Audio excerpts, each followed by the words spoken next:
राधे राधे दोस्तों, कैसे हैं आप सभी। तो एक बार फिर से हमारे चैनल पर आप सभी का स्वागत है।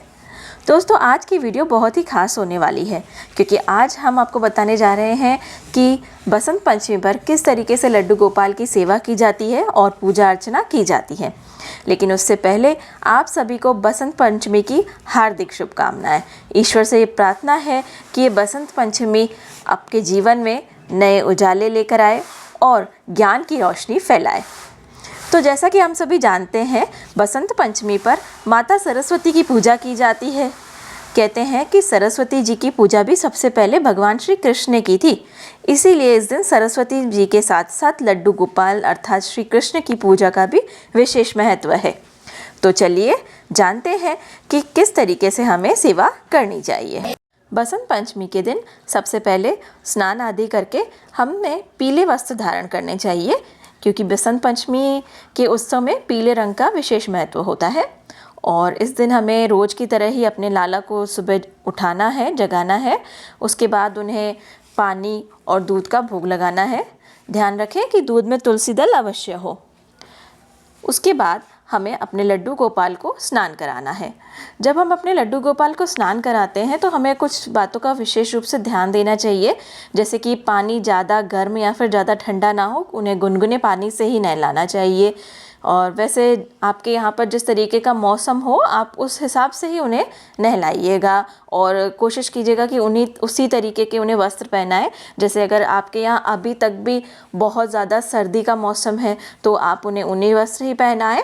और अगर मौसम थोड़ा ठीक हो चुका है पहले, क्योंकि कहते हैं कि बसंत पंचमी के बाद जो है गर्मी के मौसम की शुरुआत हो जाती है, तो अगर इस तरीके से मौसम थोड़ा ठीक हो चुका है तो आप अपने ठाकुर जी को नहलाने में नॉर्मल पानी का ही प्रयोग करें और नॉर्मली उन्हें कपड़े पहनाएं। तो लेकिन बसंत पंचमी के दिन हमें कान्हा जी को जो स्नान कराना होता है वो थोड़ा सा अलग होता है। जैसे कि अगर आप चाहें तो उन्हें कच्चे दूध से स्नान कराएं, अगर आप चाहें तो उन्हें पंचामृत का स्नान कराएं। लेकिन बसंत पंचमी पर विशेष तौर से केसर युक्त जो कच्चा दूध होता है उससे स्नान का विशेष महत्व है। अगर आपके पास केसर उपलब्ध नहीं है तो आप हल्दी वाले दूध से भी उन्हें स्नान करा सकते हैं। और हाँ, उसमें गंगा जल अवश्य मिलाएं, यह अत्यंत आवश्यक है।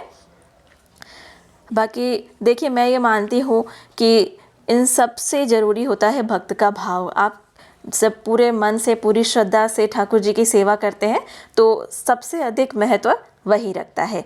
तो अगर आप चाहें तो अपने ठाकुर जी को पंचामृत से स्नान कराएं, चाहे तो गंगा जल से कराएं, केसर युक्त दूध से कराएं या हल्दी वाले दूध से, जो भी आपके लिए सुलभ उपलब्ध हो आप उस तरीके से उन्हें स्नान करा सकते हैं। और मौसम के अनुसार ही पानी की व्यवस्था भी रखें। और नहलाने के बाद उन्हें सूती या फिर मलमल के कपड़े से अच्छी तरीके से पोंछ लें और उन्हें पीले रंग के वस्त्र धारण करवाएं। जैसा कि हमने पीले वस्त्र धारण किए हैं तो ठाकुर जी को भी पीले वस्त्र ही धारण कराएं, क्योंकि बसंत पंचमी है तो सब कुछ बसंती बसंती होना चाहिए। तो पीले वस्त्र के साथ साथ उन्हें पीला ही श्रृंगार करें, उन्हें पीली सुंदर सी माला पहनाएं और पीले ही जो चूड़ियाँ हैं, बाजूबंद हैं या फिर मुकुट है, माला है, सब उन्हें उसी तरीके से पहनाएं। पीले ही रंग की बहुत सुंदर ही उन्हें श्रृंगार करें। हो सके तो मोर पंख अवश्य लगाएं। अगर आप चाहें तो इस दिन पीले फूलों की माला बनाकर भी ठाकुर जी को पहना सकते हैं। चंदन से तिलक करना भी बहुत ही आवश्यक है, चंदन का तिलक भी ज़रूर कीजिएगा। तो इस तरीके से आप उन्हें पूरा श्रृंगार कीजिएगा। उसके बाद जिस भी पानी से आपने उन्हें नहलाया था उसे चाहे तो आप चरणामृत के रूप में इस्तेमाल कर सकते हैं और बचे हुए पानी को आप पेड़ पौधों में डाल दीजिएगा। इसके अलावा जब उनका श्रृंगार पूरा हो जाएगा तो उन्हें दर्पण अवश्य दिखाएं। कहते हैं कि कान्हा जी को, लड्डू गोपाल को दर्पण दिखाना बहुत आवश्यक होता है, क्योंकि जो ये श्रृंगार होता है वो श्रृंगार हमारी राधा रानी है, हमारी लाडली जो सरकार है। तो जब हम कान्हा जी को दर्पण दिखाते हैं तो उन्हें ये पता चलता है कि आज वो कितने सुंदर लग रहे हैं, यानी कि कितना उनके ऊपर श्रृंगार आया है, कितना उनके ऊपर राधा रानी आई है। तो इसीलिए उन्हें दर्पण जरूर दिखाएं और उन्हें दर्पण दिखाने के बाद उसी दर्पण में श्रृंगार करने वाला अपना स्वयं का मुख भी देखे। तो ये जो श्रृंगार करता है उसके चेहरे की आभा भी दुगनी हो जाती है। ठाकुर जी के स्नान, श्रृंगार और दर्पण की सेवा पूरी हो जाने के बाद अब हम उन्हें आसन पर बिठाएंगे। कोशिश करें कि आसन भी पीले रंग का ही हो, क्योंकि बसंत पंचमी है तो पीला रंग तो होना ही चाहिए। और उन्हें अपने आसन पर बिठाने के बाद हम उनके आगे दीपक जलाएंगे और तिलक लगाएंगे। हालांकि हमने पहले चंदन तिलक लगाया है, लेकिन एक बार कुमकुम का तिलक भी उन्हें ज़रूर लगाएंगे। साथ ही साथ अगर आपके पास गौ मैया भी अवेलेबल है, गौ माता भी आपके पास है, तो आप उन्हें तिलक लगाएं। तुलसी मैया को भी तिलक लगाएं, उनके आगे भी दीपक रखें। उसके बाद पीले फूल ठाकुर जी को चढ़ाएं।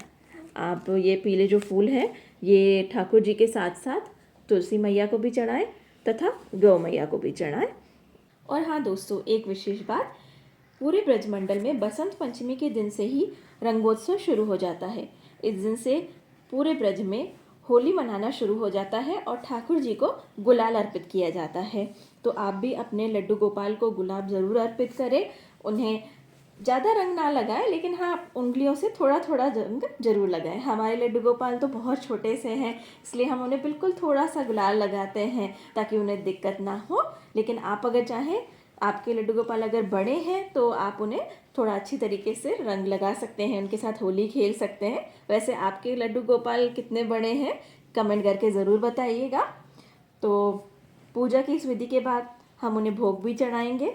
तो बसंत पंचमी के दिन पीले रंग के चावल जो होते हैं, मीठे चावल, उनका भोग लगाना बहुत ही ज़रूरी माना जाता है। केसर युक्त जो खीर होती है वो चढ़ाई जाती है ठाकुर जी को तथा माँ सरस्वती को।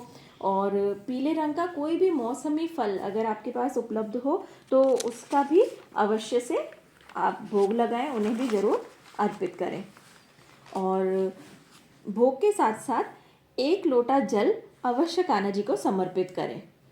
तथा भोग लगाने के बाद सबसे आवश्यक कार्य ये है कि आप प्रेम पूर्वक भगवान की आरती पूजा करें। अगर आप चाहें तो अलग से दीपक जलाकर, कपूर जलाकर और आरती कर सकते हैं, और अगर चाहें तो जो दीपक हमने पहले जलाया था उसी से पूजा संपन्न कर सकते हैं।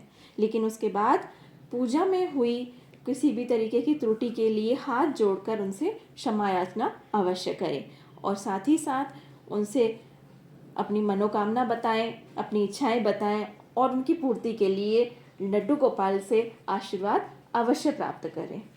दोस्तों, यहाँ पर मैं आपको एक बात कहना चाहूँगी कि जब भी आप पूजा करें तो अपने बच्चों को अपने साथ ज़रूर बिठाएं, क्योंकि हमारे बच्चों के अंदर संस्कार तभी जाते हैं जब हम उन्हें बचपन से ही ये सारी चीज़ें बताते हैं, सिखाते हैं और समझाते हैं।